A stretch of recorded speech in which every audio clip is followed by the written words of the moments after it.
Have you ever had a base so big with such a large upkeep that you have to get online every 5, 8 or even 11 hours just to move resources into your tool cupboard and stop the base from decaying? Well, today I show you how to automate that process. First off, you'll need a storage box or more than one storage box filled with or ready to be filled with the necessary resources that your tool cupboard demands. The idea here is to create a supply chain between your storage and your tool cupboard, allowing you to stockpile resources ready for when your TC needs to be filled up. The first item you will need to craft is storage adapter. This is craftable on tier 1 and available on the tier 1 tech tree. They cost 100 metal frags per one that you craft, and you will need one for every box that you want to move materials from and one for the TC that you want to move materials to. The next item is an industrial conveyor. These are available on tier 1 and also tier 1 tech tree. They cost 75 metal frags per one, and you will need one to suck up the materials from your boxes and insert them into your TC. You will also need to power it with at least one power. If you're moving resources from more than one loot box, you will need an industrial combiner to combine them into one output. This item is also available on tier 1 and tier 1 tech tree, costing 75 metal frags to craft. You'll also need a piping tool to be able to pipe everything together. This is a default BP, but you will need a tier 1 to be able to craft it.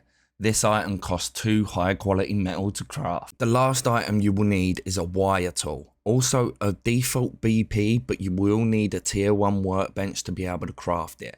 This will be used to run power from your power source into the industrial conveyor. This item costs 2 high quality metal to craft.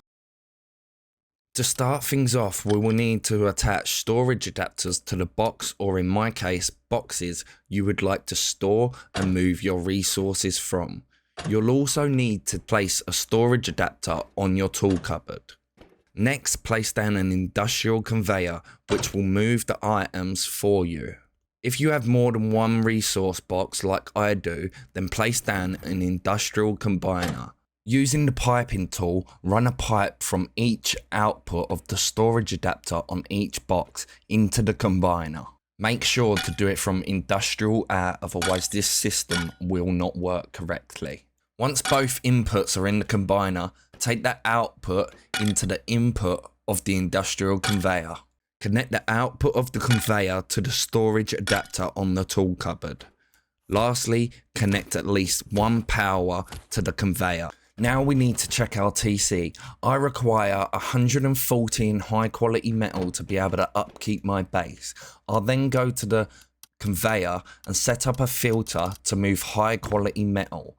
I'm going to set a max of 114 high quality metal so that the TC always has enough space for the other required materials. My TC also requires 7,245 metal frags, so I'm going to set up a filter for 7,500 metal frags just to make it easier rounding up. My TC also needs 30,000 stone, so I'm going to set up a filter for that as well. Once everything is connected and configured, your tool cupboard will begin receiving the necessary resources. This system runs in the background, and even while you're offline. No more manual refills or forgetting, just pure automation. I'm working on some other tutorials for the industrial elements in rustconsole.